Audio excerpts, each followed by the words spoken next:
Hello everybody. Matt Stewart here, Entrepreneur Me. I hope you're well, and I wanted to give you a little bit of an update as to what's been happening in the world of Entrepreneur Me, and tell you a little bit about yesterday, if that's okay. Yeah.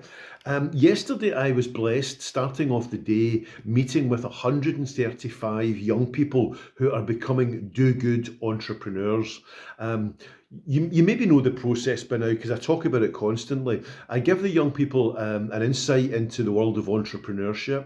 We run a full day workshop. The kids are absolutely enthused about work skills. I give them some money. They start a company, they trade, they learn all about job roles, they learn about profit, they overcome many hurdles, and it's a magnificent fun day. After that, the young people set up their own business in class and they become real entrepreneurs with real money. They apply to me for a business loan. I give them the loan, they start a company, they make products, they produce a business plan, and they work to make profit together, and they learn again about job roles, and this is for real now. They're running a real company, and at the end of it they've made profit, hopefully, and the profit that they make, they choose who they're going to support in the local community with a donation of the profit. So they would maybe give a couple £100 to an old age pensioners group, or they would maybe give a couple of £100, £300 or whatever they've made to a youth organisation.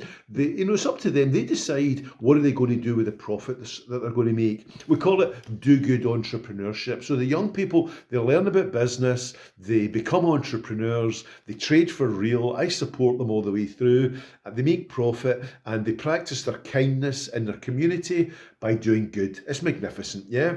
So that was yesterday morning. I met the big group and then I met all the managing directors, which was fantastic. After that, I travelled through to what's growing to be one of my favourite places in Scotland, Dunfermline.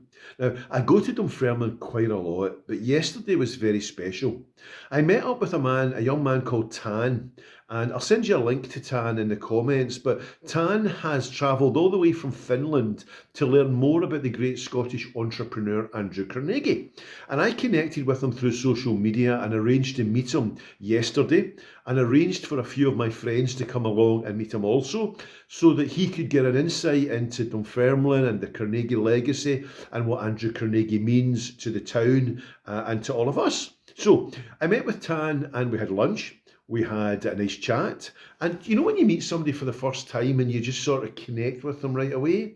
Well, Tan and I were very much like that. Good energy, talking lots and lots about Carnegie and our mutual interest. And then we went down to the Andrew Carnegie Birthplace Museum in Dunfermline, and down there, we had a walk around the museum. We met with lots of people. We met with Jonathan. Jonathan is one of the guides at the museum, and Christina, one of the guides at the museum. Now, Jonathan's got a magnificent Christmas show coming up, going to be held in the museum, and Christina was telling me all about her visit to New York and her visit to Carnegie Hall, and how magnificent, what she saw, and the long weekend that she had there looked great fun. And we had a great look around, and Tan was filming, and we were both chatting, and we saw the room where Carnegie was born. And then we met Heather. Now, Heather is a friend of mine, and again, a friend through Carnegie. Heather used to live right across the road from the Carnegie Museum when she was a young girl. And she moved away, and she tells us that she's so blessed now to be living back quite close to the museum again, within easy walking distance. So I met Heather a number of years ago at a Carnegie talk in the museum, and it was a delight for me to introduce Heather to Tan. And Heather then outlined what Carnegie and the museum meant to her and to her family. We went up to the Carnegie birthplace, the room where Andrew Carnegie was born. We did a little bit of filming there, and it was remarkable to think that 188 years ago, this Saturday, tomorrow, 188 years ago, the world's richest man was born in this tiny room. But not just the world's richest man, perhaps the world's kindest man, who decided that with all his wealth, he was going to do as much good as he could across the whole world. And his legacy, of course, still continues. So Heather, Tan and I shared some great chat about Carnegie, about Heather's life, about Tan, about a little bit about my work too. And it was a joy. Then Heather and I set off from the museum and went over to the Glen. Now, if you haven't been to the Glen, you should go. The Glen is like a massive big parkland that Andrew Carnegie bought for the people of Dunfermline and gifted it to the people of Dunfermline. And the Glen has now got, such special places in it. There's a playground, there's a cafe, there's a glass what would you call it, conservatory where loads of plants are growing. There are beautiful gardens, lots of great walks, hundreds of squirrels and birds and pigeons. And Heather took me to a very special place where at one of the trees there's a plaque that has been set just yesterday or the day before by Heather and her family in remembrance of Heather and her family. And it's just beautiful, absolutely beautiful, and my joy to go there with Heather. So after there, we went back to the Carnegie Library and back to where I started it in early afternoon. Heather left us, and I met up with Tan again, and we met with a young man called Dylan. Now, I'll put links in the comments, as I said, but Dylan is a young man from Dunfermline, 19. It's fair to say he's not had the best start in life when he was at school and things, a few challenges. But Dylan is a young entrepreneur, and Dylan is determined that he's going to make something of his life like Andrew Carnegie did. Dylan knows of Carnegie, is inspired by Carnegie, and is very much touched by Carnegie's philosophy of be successful and help others. So again, Tan, Dylan, me, more Tan and Dylan in actual fact, were chatting about Carnegie and what he meant to Dylan, and some more filming was done. And of course, an absolute joy to be around that. Then, I'm not sure if this was the highlight of the day, but because the whole day was so spectacular. But then we met with Sharon. Now, Sharon is a local heritage officer, perhaps, and she works in the Carnegie Library in Dunfermline. And I've known Sharon not that long, but I've listened to her talk on numerous occasions about Carnegie. And if there was anybody who could inspire you about Carnegie, if there was anybody that knew more about Carnegie, then I would be completely surprised. But Sharon is a dynamo of the museum. She's been in the library. She's been in the Carnegie Library for 30 years working.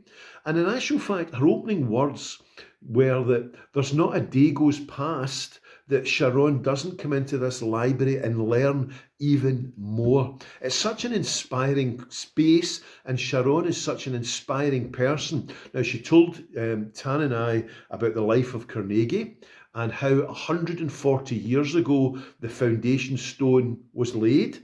Beg your pardon, 140 years ago, the doors opened to the Carnegie Museum in Dunfermline. Carnegie Library in Dunfermline.